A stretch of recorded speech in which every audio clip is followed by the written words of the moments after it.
What's going on, my fellow Jedi and Padawans? Welcome back to another Jedi gaming video. Thank you guys so much for coming back to the channel, and if you guys are new, welcome.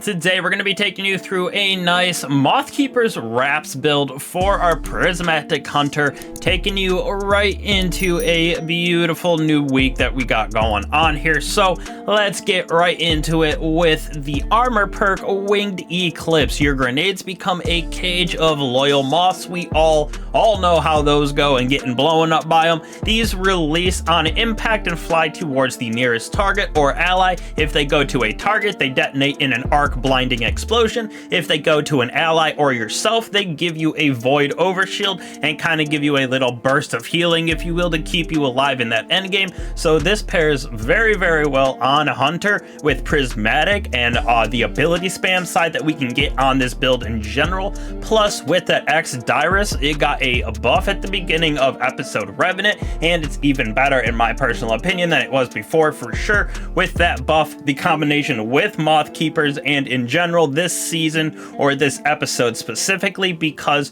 we have all of the artifact mods that help out those grenade launchers. For our super and Prismatic Hunter right here, of course we're going with Silk Strike because we got that nice buff to our roaming super, so something like this is beautiful on our Prismatic Hunter. Getting it back very fast. Plus, once we get it, we can get that Transcendent quickly. Not that we aren't already getting that, but we're going to be using Gambler's Dodge so we can get back our melee combination blow, so we can get back our dodge with that triple jump, as well as Duskfield grenades. This was what I was using just because it had the least amount of cooltime that we could get besides the grapple right here for our Mothkeepers on our exotic arms. That is why I chose this with that 131 cooldown. Now we're going to be using Winter Shroud, so when we dodge, we're going to slow targets every single time we do that. Slowing targets gives us an increase in that class ability, but we already got Gambler's Dodge mixed with Combination Blow, as well as that Winter Shroud, and we're using this definitely for that stasis debuff as well. Threaded Spectre right here, we are going to dodge and also have that Threaded Spectre spawn for that strand debuff that we're getting on them, as well as getting the Threadlings to spread. Little bit of that ad clear side of things for this build, if you will, and it definitely takes the attention of the ads right away from you if you need to stay alive. Now, for our fragments, we're going to be using Facet of Dawn right here. Powered melee hits grant us Radiant, as well as us and those nearby allies become Radiant when we have final blows. So this will be nice for us for sure, because we're going to be using that Gambler's Dodge with combination, if you will. Facet of Courage, Arc, Solar, Void abilities do damage increase to targets affected by darkness. So our grenades with that Arc Explosion, because they are going to be the moths, as well as our melee right here is going to do more damage because of the strand and stasis debuffs that we're getting. So Courage is going to proc all of the time. Facet of Balance, rapidly defeating targets with light damage is going to give us our melee. Rapid targets with darkness is going to give us our grenade. Another way for us to spam our abilities, including our dodge, because these feed back into each other. Facet of Awakening right here, defeating targets with light or darkness grant us that super, as well as elemental pickups of the matching damage types. So with this build, we're going to create a bunch of different things: ionic traces, stasis shards, tangles, as well as some ionic traces. So it gives you a little bit of everything. Facet of Sacrifice right here, well, we have Arc, Solar, or Void buffs. We have the ability Final Blows to grant us Transcendent energy, so we're going to have the Radiant buff on us basically the entire time. And then since we are getting up close to personal with this build, because of the melee dodge combination with Winter Shroud, Threaded Spectre, we're going to have Facet of Protection so we can stay alive a little bit longer in that end game activity, because when we are surrounded, we take less damage. Super nice, especially when we are Transcendent, which we are getting very easily on this build. Now, when we move on to our armor mods, as well as the stats that we are going into, I went with Mobility, Resilience, Discipline, so we can have our grenade up at all time, Resilience for the end game activity, and then Mobility so we can basically always have our dodge melee up as well, because of that Gambler's Dodge, as well as Combination Blow.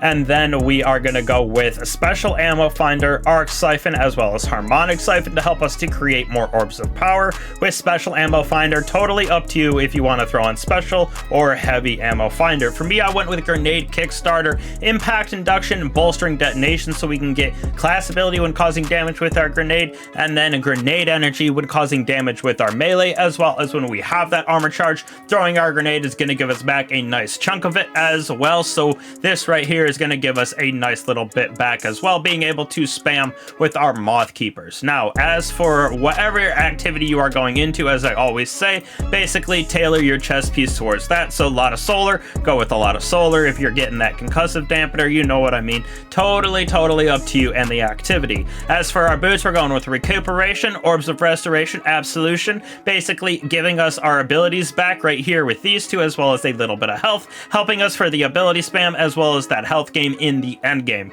Reaper right here is going to help us to create more orbs of power. Powerful attraction, every time we dodge, we're going to collect all of those orbs that are near us, as well as get a little bit of grenade energy, so feeding back into getting our grenade kickstarter, getting our grenade as fast as we can, as well as just getting those armor charges, having that 100 discipline, having 100 mobility and resilience as well. Beautiful little combination, so we can spam our abilities and throw those moths as much as possible. Moving on, we got ourselves our weapons right here. For me, I went with the Aisha's Care, which is a strand pulse rifle with slice collective action. Just really any pulse rifle in this kinetic slot will do, because we are using our pulse rifles for the unstoppable, but this just felt right in combination with everything we had. Now, we got the Diris right here, that arc special grenade launcher with our loyal moths, as well as berserker rush. So when we are amplified, final blows make us amplified and it enrages faster, and then those moths are also going to be able to blind enemies, and we can basically shoot forever, because dealing damage or just sustaining that damage in general is going to refill this magazine as well. With the catalyst, this thing is pretty disgusting, plus it's going to help us to give us even more of those loyal moths. So this pairs perfectly with our Mothkeepers, which will just be perfect. We can spam grenades and get a bunch of loyal moths. And then I went with the Cataphract GL just to pair with the strand synergy, as well as the damage output of this build. Now, last but certainly not least, we got ourselves our Satchel right here of the Apothecary. Like I said, unstoppable pulse rifle. I got overload breach grenade launcher as well for that Diris, with our authorized melee mods as well. Killing breeze right here to give us a little bit of mobility, as well as rapid impacts causing damage with our heavy, or our exotic is going to give us faster reloads with both of those. Trace evidence, rapidly precision hits or final blows on targets affected by jolt or blind will generate ionic traces. For us, we're going to create blinding with our grenades as well as with our melee, so this is going to get procced for sure, as well as the thick of it. Rapid final blows while surrounded grant us armor charge, which we will then use for our grenade charge inside of that armor mods that we got on. The curative orbs right here, even more orbs of power for us when we break those combatant shields. Concussive reloader, weakening enemies with both the grenade launchers that we will be using. The liberating wave, I do like this one. Finishers will emit a nice little blast for us that will match our super. So for us, we're gonna get that nice strand sever burst going out, taking care of enemies. Last row right here, we're gonna have that kinetic impact, so our heavy grenade launcher is gonna be able to stun our unstoppables, plus do a little bit of extra damage, plus our arc abilities, void abilities, and weapons with that Dark Ether Reaper are gonna do more damage against those stasis debuff targets, so our melee gonna do more against those slowed targets. And then on top of that, with our arc weapons, we are gonna be able to get that nice little buff as well. Just kidding, we don't have any Dark Ether Reaper traits, but either way, our arc ability is gonna do a lot more damage, and that counts with our moths as well, because one of them is arc, one of them is void. Void heals us, the arc one does damage, and those explosions are pretty devastating. So being able to spam our grenade, being able to use our grenade launcher to also create moss that'll heal us and do damage is absolutely nasty in my personal opinion. This build is very, very fun. I definitely suggest hunters try it out. We were going through that contest of Elder. Like I've said, it's basically just like doing a GM in some of those end rooms because of how the level cap works, and it's going up to that